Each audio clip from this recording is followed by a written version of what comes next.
So this woman wants to unalive her somewhat famous husband so that she can be with someone much worse.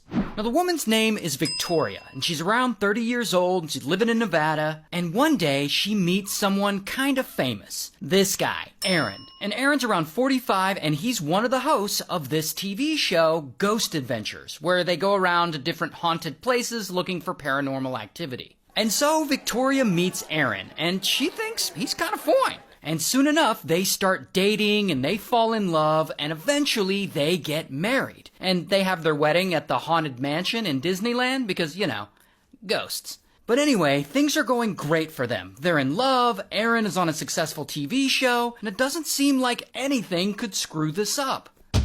Until a few years go by, and for some reason, though they haven't been married that long, Victoria starts feeling lonely. Maybe it's because Aaron's off filming his show all the time, or maybe it's because she's jealous of the attention he gets and she doesn't. I mean, I'm speculating here. We don't really know why she's lonely. But Victoria starts becoming unhappy. The thing is, it seems like Aaron doesn't really know that she's feeling this way. I mean, maybe she's just not communicating this with him. But one day in 2024, everything changes because she's watching this true crime docuseries. A docuseries about this guy, Grant.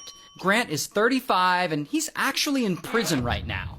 Why is Grant in prison? Well, if you remember, about a month back, we actually covered Grant's story. And if you don't remember him, let me remind you of what he did. One day in 2019, he comes across a cam girl site, and he starts watching this cam girl. Her name's Sylvie. And Grant thinks Sylvie is fine, and he starts donating money to her. And over time, he becomes obsessed with her, and he starts stealing money from his family members to donate to her. In fact, little by little, he steals over $200,000 from his family, and he just donates it all to Sylvie. And his family becomes desperate to get him to stop talking to her, so they end up taking his phone away. And in retaliation for taking his phone away, he gets a pew-pew, and he unalives his mom, his dad, and his brother. So for that, he gets convicted and he gets life in prison, which he is currently serving. Here's the crazy thing, though. Prison hasn't actually stopped Grant from being obsessed with women. I mean, he's kind of well known now. Like, his story is famous. He's had a whole ass docuseries made on him. And because of that, I guess women around the country have been writing to him while he's in prison. Like, oh my God, you're so fine. As if he didn't just get convicted of murdering his whole family because he couldn't have this cam girl. No, these women want him. Like, sometimes he'll have phone contact with them and he'll respond all creepy like, "Hi, my precious little kitty. I want so many more pictures and videos, and this is just amazing that I get to see you like this. Those beautiful little that I just want to fucking bite on." Buh.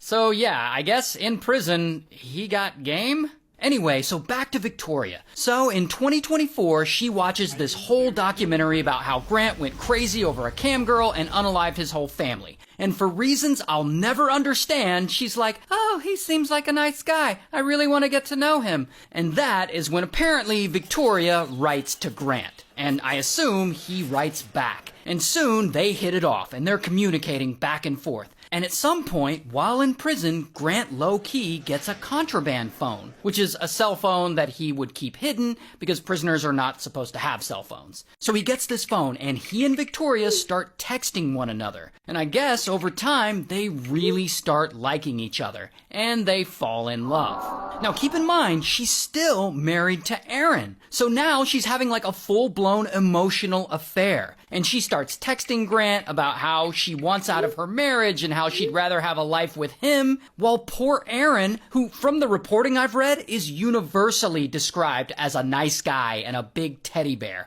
This guy has no idea any of this is going on. He apparently believes nothing is wrong with his marriage to Victoria and that everything is going great, because while Victoria is around Aaron, she's pretending that it is. Now, this is where things get really messed up. So Victoria and Grant are texting back and forth all the time, and they allegedly come up with a plan to get rid of Aaron for good. They decide to hire a hitman to take Aaron out. And so Grant is apparently all excited and he gets right to work on this plan. And he uses his contraband phone to contact someone he knows on the outside. I guess he just texts this guy and he's like, "Hey, want to murder someone?" And this person is like, "All right." And through text, Victoria agrees to pay this hitman $11,515, which is a very specific amount. But anyway, boom, they have officially set this plan in motion.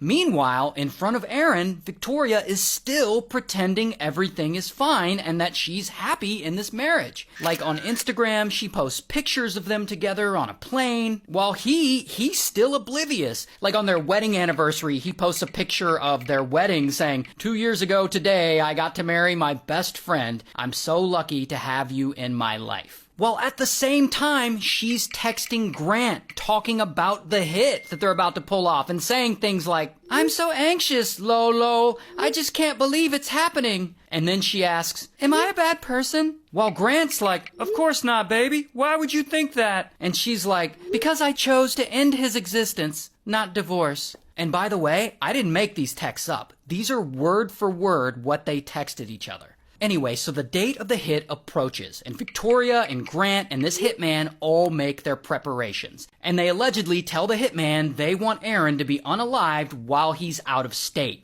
while he's on location filming Ghost Adventures in California. Then Victoria texts Grant Aaron's schedule and his shooting locations, the make of his car, a picture of him. She's also able to give away his exact location with the Find My app. And so Grant sends all this information to the hitman. So now the hitman has everything he needs to get the job done. Then Grant allegedly texts that Aaron's asleep right now in the hotel room, signaling the hitman that he should move forward. Then Grant waits, and he waits, and he waits. And he's not sure if Hitman did the job or not. So he texts him, "Can I get an update? Was it done?" And that is when everything falls apart. Because suddenly, boom, correctional officers at the prison bust Grant for having a phone that he's not supposed to have, and they take it away from him. And as of now, we don't know what happened to Hitman. We just don't have that information yet. But Aaron is still alive, thank goodness. So the hit didn't work. But now Victoria can't communicate with Grant because he doesn't have his phone. So she doesn't know what the hell happened or what's going on. So she just goes on about her life and keeps pretending like her marriage is fine. For months, she's posting on her Instagram, her and Aaron on Valentine's Day, "Mini golf with my Valentine." She's posting about the Lego set she built for him. She posts this picture with their cat, "Cuddle puddle with my boys." See, that's Aaron's leg, that's her leg, and that's his hand on her leg. So to the outside world, everything seems to be going fine for them. So this goes on for several months, and this whole time, prison admin has Grant's contraband phone. And eventually, they start going through it. And that is when they see all these texts between him and Victoria talking about hiring a hitman to unalive her husband. And so, bam, police go and they arrest her. And I don't have a mugshot, but here's a picture of her in real life. Also, just reminding you that she hasn't been convicted of any of this, so all of this is technically alleged. Meanwhile, we're all glad that Aaron is okay, and I've read that since then, he has filed for divorce. So, good for him.